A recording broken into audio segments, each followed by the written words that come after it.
Today's tech news moves fast, but understanding it shouldn't be hard. That's why Snarful Solutions Group brings you Connecting the Dots, where we break down what's happening in tech and why it matters to you. Now, let's dive in with your hosts. Welcome back to another deep dive. It is Friday, May 30th, 2025. Yeah, Friday already.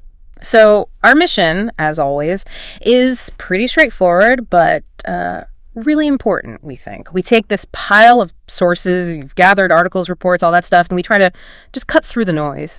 We're here to pull out the really essential insights, the surprising bits, the things you actually need to know so you can get genuinely informed fast. Exactly. And today we've got quite a range. We're looking at reports that touch on, big tech, global markets, some pretty significant regulatory moves, and even, like you said, some frankly surprising personal stuff that's hit the news. Yeah, definitely. Just for quick context from the source material we've got, the National Weather Summary shows severe storms, potential flooding out east, right, while the west is really heating up, extreme heat. Sacramento specifically hit 102 Fahrenheit today. Yeah. And the markets. The Dow Jones closed yesterday, that's Thursday the 29th, at 42215.73. S&P 500 finished at 50912.17. Okay, so that's the backdrop. But the real core of today's deep dive, it seems, is exploring these specific reports. We've got stuff on a major tech figure, a big U.S. action against international online financial crime. The infrastructure behind it. Right, the infrastructure. And then this interesting case of a country with a kind of mixed approach to crypto regulation. Yeah, bit of push and pull there. Okay, let's get into it. We're here to extract those key knowledge nuggets, get you up to speed. Ready? Absolutely. Let's kick off with those reports on Elon Musk. They're pretty prominent in the sources, especially concerning his reported drug use. Right. These reports seem to paint a picture of, significant use. What are the details that jumped out? Well, the sources detail quite a variety of substances, actually. Yeah. They mention things like ketamine, ecstasy, psychedelic mushrooms, even Adderall. That last one, apparently, from a photo someone had of a daily pill box. And the descriptions of the intensity, they're pretty striking. I saw phrases like, far more intensely than previously known. And there was that specific detail about taking so much ketamine, it reportedly affected his bladder, which, the sources note, is a known side effect of, chronic heavy use. Yes, that specific detail is mentioned. And the timeline they point to for this reported intense use is largely 2024. That's when he was closely allied with Trump, leading rallies. Yeah. It's less clear from what we have if this reported use continued during, say, White House visits in 2025. And some reports are trying to connect this alleged behavior to, observed moments described as erratic, things like insulting cabinet members, making gestures, some described as Nazi-like, garbling answers in interviews. The sources also kind of touch on a tumultuous personal life, mentioning overlapping relationships, legal fights over kids. Right. And it's really important we also cover Musk's own perspective here, which is also in these sources. Yes, absolutely. He did address this directly. In a March 2024 interview, he stated he takes ketamine, but with a doctor's prescription, specifically for depression. Right. His reasoning, as quoted, is that it helps him get out of a, quote, negative chemical state, or depression that isn't really linked to bad news, just sort of happens. He even went public saying he thought ketamine was better than SSRIs, those common antidepressants. Yeah, he called SSRIs zombifying in public posts on X, his platform. And he also claimed in that interview that he doesn't abuse ketamine because, he needs to work too much, needs to be productive. He also used X, his platform, to post about ketamine, saying he hoped it might help others struggling with depression, framing it as preferable to those SSRIs. And critically, his attorney made a statement, which Musk himself repeated, saying he takes regular drug tests and has, quote, never failed one. So that's his side. Yeah. But the sources also lay out these differing views and quite a bit of scrutiny around all this. Earlier reports cited anonymous sources worried about recreational use, potential health crises, maybe damage to his companies, and others suggested maybe his use escalated. And that, combined with, maybe isolation or a difficult relationship with the press, could contribute to behavior seen as chaotic or impulsive decisions. Okay, and this is where one specific source, the Washington Examiner, brings in a distinct political angle. It does. It characterizes the scrutiny over Musk's reported drug use as, quote, the left's hypocritical attack, linking it directly to his political closeness with Trump. Okay, so what's their argument exactly? Well, this source argues that focusing just on ketamine's dangers, or the fact that its FDA approval is for specific medical settings, might be politically driven. They draw a comparison to how other drugs are viewed, like mifepristone, the abortion pill. How do they connect those two? The argument presented is that both are technically receptor antagonists. They block certain things in the body, but act on totally different systems, right? Nervous system for ketamine, bloodstream for mifepristone. The source contends the social and political difference boils down to things like site of control, political fallout, versus aspects of human nature. Right. And just to be clear, we're reporting the viewpoint presented in that source, not endorsing it. Exactly. Impartially presenting what's in the material. So when you pull all these pieces together, the reports, Musk's statements, the anonymous worries, the political framing, what really stands out, it's how personal health issues, even alleged ones, especially for someone that influential, can instantly get tangled up with their public role and, very heated political debates. It shows a really complex, sometimes contradictory intersection. That interplay is definitely something. And it kind of leads us into our next segment, where the digital world crashes into some pretty complex, often hidden real-world harm, these big international online scams. Right. Segment 2 digs into the recent U.S. crackdown on what they call pig butchering scams and, importantly, the infrastructure that makes them possible. The sources describe these as, well, a particularly nasty type of fraud. Yeah, explain the mechanics based on what you found. How do they actually work? So basically, victims get lured in. Often it starts with fake online relationships, maybe dating apps, or even just random messages from strangers. Okay. And they're convinced to invest in what look like legitimate cryptocurrency trading platforms, but they're completely fake. So the hook is set early. Exactly. The scammer builds trust, sometimes, deep romantic feelings. They get the victim to put in small amounts first, show them these fake profits racking up on the fake website. I see. Then they coach them, push them to invest more, much more, making them think they're hitting it big.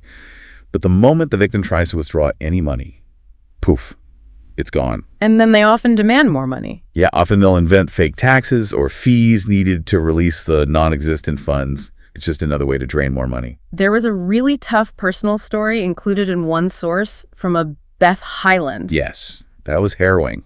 She lost $26,000. Targeted on Tinder by someone claiming to be a construction manager who needed funds, talking about love, marriage, coached her to send Bitcoin via ATMs. Turned out the scammer was based in Nigeria.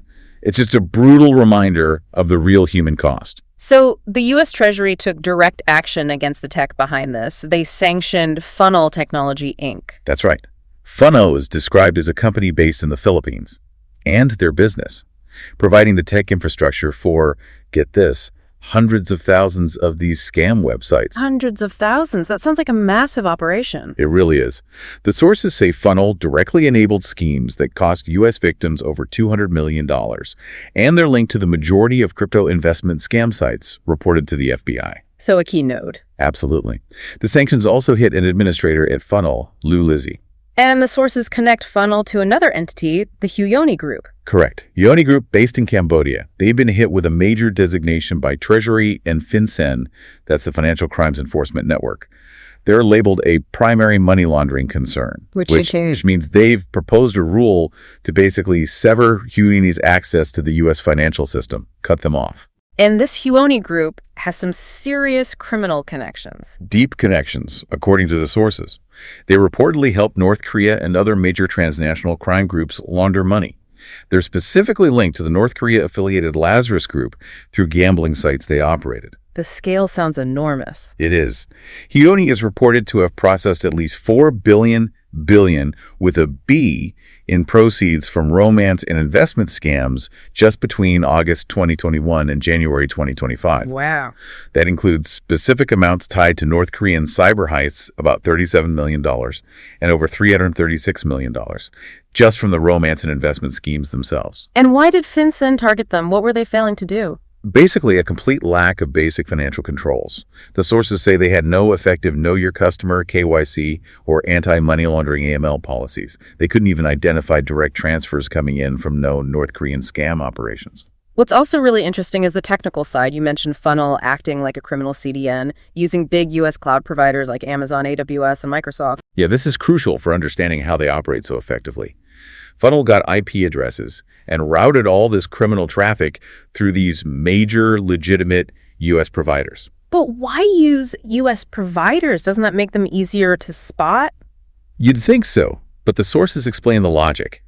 Many legitimate companies won't just block all traffic from, say, AWS or Azure, because they'd end up blocking countless legitimate websites and services too. Ah, okay. They hide in plain sight. Pretty much. Right. Plus, routing traffic through U.S. servers can sometimes make the activity look like it's geographically closer to the victims, potentially bypassing certain security filters. Are the cloud companies able to shut this stuff down easily? Well, the report suggests it's a real challenge. Microsoft reportedly managed to remove Funnel's presence from their network. Amazon, however, is reported to still be struggling to remove some servers, including some that have been persistently identified since back in 2023. Amazon did provide a statement saying they're working hard to counter abuse and asking people to report issues via their abuse forms. And this isn't just a U.S. problem, right? The sources mentioned related EU sanctions. Exactly. Targeting entities like Stark Industries Solutions and individuals Ivan and Yuri Nekulidi. They're accused of facilitating cyber attacks and disinformation linked to Russia against the EU and other countries. And guess what? Also reportedly using U.S.-based providers. So the big takeaway here is just the incredible scale and sophistication of these global scams using legitimate tech infrastructure to hide. Definitely. It highlights the need for international cooperation and vigilance from law enforcement and the big tech companies. And for you, the listener, it just hammers home the need for extreme caution with online relationships, especially when money or investments come up. It's a constantly shifting threat. And speaking of shifting landscapes in the digital world, our third segment takes us to Thailand, which presents this really interesting, almost contradictory picture when it comes to crypto. It really does. On one hand, you've got Thailand's Securities and Exchange Commission, their SEC taking a very hard line. They're blocking access to 5 specific unlicensed crypto trading platforms. Okay, which ones are on that list? The sources name Bybit, CoinEx, OKX1000X, and XT.com. And this block goes into effect pretty soon, June 28th, 2025. And the reason is just they don't have the right licenses. Pretty much. Operating without proper authorization under Thailand's Digital Asset Business Act. The SEC didn't just announce it, they've actually filed criminal charges with their Economic Crime Suppression Division and formally asked the Digital Ministry to implement the block. What are they telling investors who might be using these platforms? A clear warning. Yeah. Get your assets out now before access is cut off. They're really pushing people towards licensed platforms, emphasizing investor protection, and preventing platforms being used for crime, like money laundering. Did any of the platforms respond? OKX put out a statement, mentioned in the sources, saying they're committed to engaging with governments and law enforcement, believing that constructive dialogue is the way forward. And this action is part of a bigger picture in Thailand. Yeah, the sources frame it as part of a broader push against crypto crime and online fraud generally. They've recently passed amendments that require licensed crypto providers to actively identify, report, and even suspend suspicious transactions. And these amendments also give them the power to block non-compliant foreign platforms like these. Okay, so that's the crackdown side. Yeah. Strict regulation, enforcement. But the really fascinating part, as the sources highlight, is that Thailand is also leaning into crypto innovation at the same time. Right. How does that work? Cracking down with one hand, embracing with the other. Well, there are a couple of key examples. One big proposal being reviewed by their Ministry of Finance and the Bank of Thailand would actually allow tourists to spend crypto. Oh. The idea is to link tourists' crypto wallets directly to credit cards. They see it as a way to modernize their financial infrastructure, especially tied to their huge tourism industry. That's interesting. A direct link to a major economic sector. Exactly. And it's not just enabling spending. The government itself is getting into issuing tokens. The Ministry of Finance is planning to issue $150 million worth of digital investment tokens to retail investors by July. Basically, a new digital way for regular people to buy government bonds. So government-backed digital assets. And the SEC, the same agency blocking platforms, is also launching its own tokenized securities trading system. Yeah, it seems counterintuitive, but the goal there is apparently to boost market transparency. They'd already approved 4 digital token projects to use this system by early February, and we're reviewing 2 more. Okay, so putting it together, these contrasting moves banning some platforms, but then the government itself issuing tokens and planning crypto spending for tourists. What does that tell us? I think the key takeaway is that countries like Thailand are really grappling with this dual reality of crypto. There are huge risks, scams, money laundering that need strict control, but there's also potential for innovation, for modernizing finance that they don't want to miss out on. So they're trying to walk this tightrope. Exactly. Trying to find that very tricky balance between cracking down on the bad and cultivating the good. Thailand's just one example of how nations are trying to navigate that, and it's a process playing out worldwide. It really is a global experiment happening right now.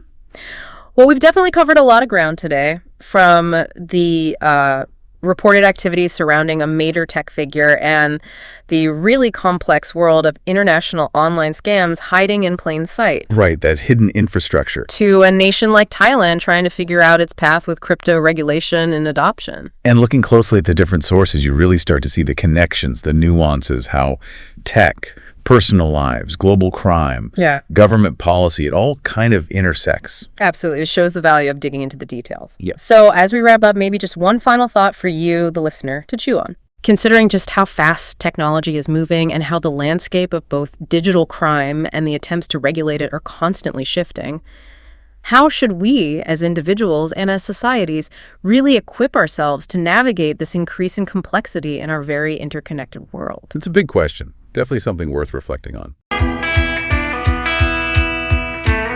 That's a wrap on today's top stories. Remember, tech doesn't have to be complicated, and we're here to help connect the dots.